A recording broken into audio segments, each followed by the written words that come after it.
There are differences. We said that.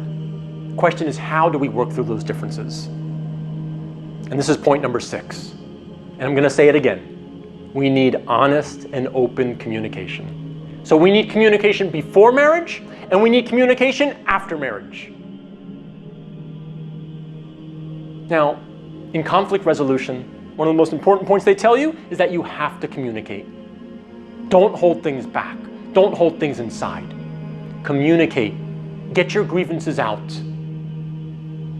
The biggest problem, or one of the biggest problems in relationships and in marriage, is that we don't convey the honest truth. Now, I'm not saying that you just say whatever's on your mind. You say it diplomatically, you say it tactfully, but you have to get it off your chest. If something is bothering you about your spouse, you should express it. You should talk about it.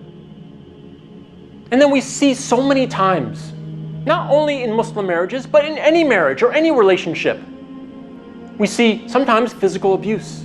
We see husbands or wives exploding at their spouse. Sometimes they break things. And sometimes there's physical abuse. Why is that? And I've heard of many situations where marriages are destroyed because of an explosion that takes place of anger from one side or the other, or maybe on both parts. Why does this happen? In my opinion, in many cases, it happens because so much resentment has been building up for so long over small issues. Relatively small issues, but they pile up and they pile up. But we sweep it under the rug.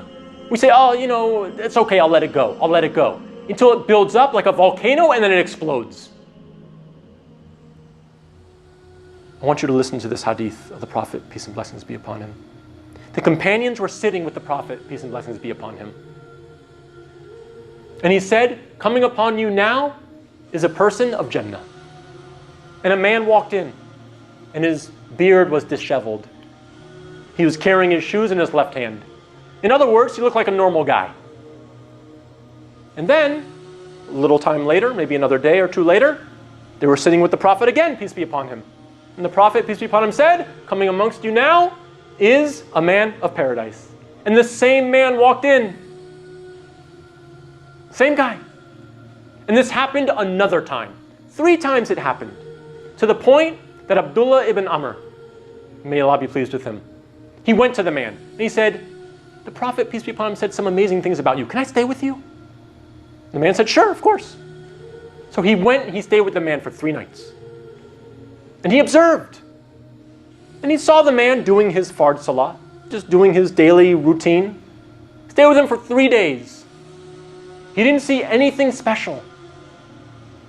So as he was getting ready to leave, he said to the man, he said, the Prophet, peace be upon him, he said that you were a very special man, but I don't see anything special about you. And the man said, I am as you have seen me. And he became very frustrated. Abdullah ibn Amr, may Allah be pleased with him, became very frustrated and he began to leave. And the man stopped him. He said, wait, one thing I forgot to tell you. When I go to sleep at night, I don't have any ill feeling or any jealousy in my heart towards any Muslim. So think about that.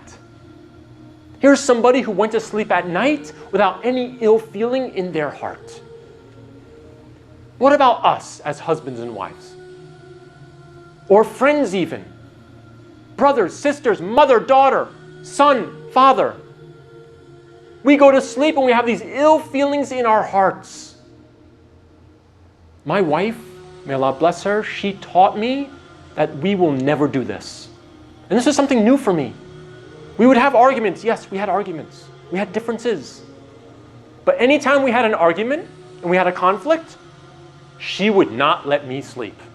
She would say, we are not sleeping until we resolve this. And I can say literally we probably had maybe 30, 40 days or 40 different instances where we had to stay up all night talking or maybe arguing a little bit more until we resolved it. And I thank her for that. Because that is why I think, by Allah's grace, we have such a good relationship today. Because we didn't let these things fester in our hearts. We didn't let them build up and build up and build up until the resentment became so much that we developed a hatred for that person. And this can happen. So my advice is communicate. Talk about it. Get it off your chest. Negotiate. Compromise. Figure it out.